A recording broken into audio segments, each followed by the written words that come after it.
Hey guys, today we're reading Little Miss Chatterbox by Roger Hargreaves.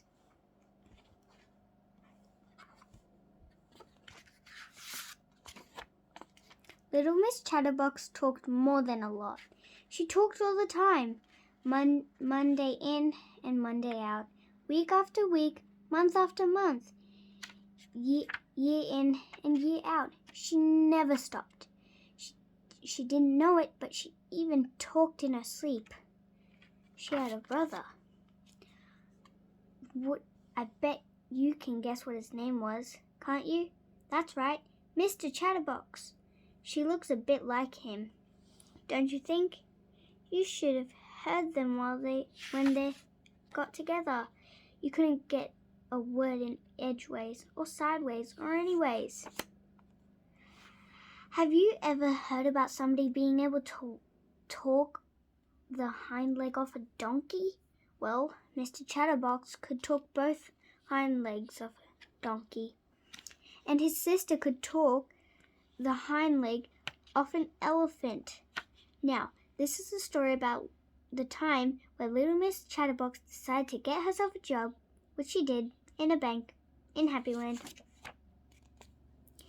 At 10 o'clock one Monday morning, Mr. Happy strolled into the Happy to lend you bank in the middle of Happytown. He took out his checkbook and wrote a check and went to the counter. Behind the counter on her first morning at work stood Little Miss Chatterbox. She smiled at Mr. Happy.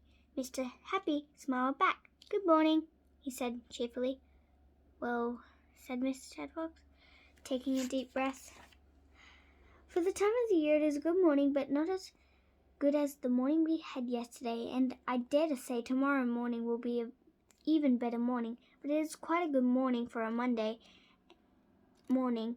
And she went on and on and on until it was time for the bank to shut. Mr. Happy was still standing there with his mouth open in amazement. He'd been there for hours. "And now," continued Little Miss Chatterbox, "it is time for the bank to shut and time for me to go home. So goodbye and nice talking to you." And she went home, leaving poor Mr. Happy without any money. The following morning, she was fired. She got herself another job in a restaurant at the Eat-A-Lot. It was a Tuesday morning, and at midday, Mr. Greedy walked into the restaurant and sat himself down at the usual corner table. He always ate there on Tuesdays because that was the day where they served extra large portions. The waitress came up to take his order. "What's the soup of the day?" Mr. Greedy asked the waitress. "Well, Miss Chatterbox," said Little Miss Chatterbox. She was the waitress. "The soup of the day was the tomato, but we also have other soups on the menu, such as oxtail and vegetable and chicken noodle, but we have lots of other things to start with, such as..." She went on and on and on till midnight. Mr. Greedy was still sitting there, listening in amazement. He'd been there for 12 hours, listening. "And now," continued Little Miss Chatterbox, "it's time for the Eat-A-Lot restaurant to shut and time for me to go home. So goodbye and nice talking to you." And she went home, leaving poor Mr. Greedy feeling rather empty. On the next morning, she was fired again. The same thing happened all week long. On Thursday morning, she was fired from her job as an assistant at a hat shop. Miss Splendid went into the shop to buy herself a new hat, but she couldn't. "Oh, madame, I've just got the hat for you, and I know you are going to love it because it's pink and pink is your color, and it was all talk and no hat." On Friday morning, she was fired from her job as a secretary to Mr. Uppity. Mr. Uppity incidentally, was the richest man in the world. Although you'd like to know, but I just thought you'd like to know, but poor Mr. Uppity didn't make any money the day that little Miss Chatterbox was working for him. Oh no! Oh, Mr. Uppity, I've never worked in an office before, and it isn't exciting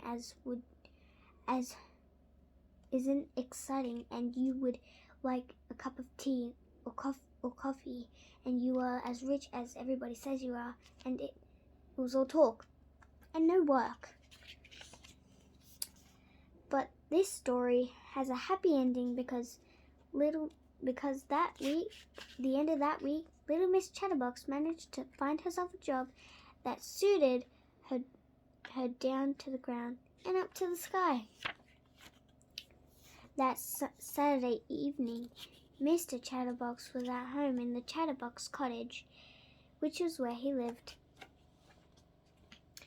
Mr. Chatterbox was cross because because his watch had stopped and he had arranged to meet little Miss Sunshine at 7 o'clock, and he had no idea what the time was.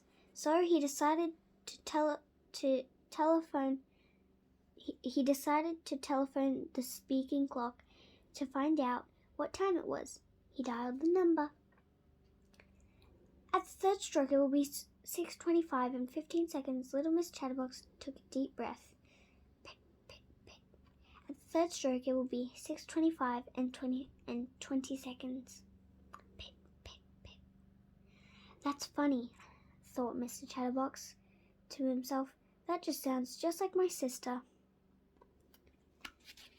Thanks for joining me, guys, and be sure to be kind to one another. Bye!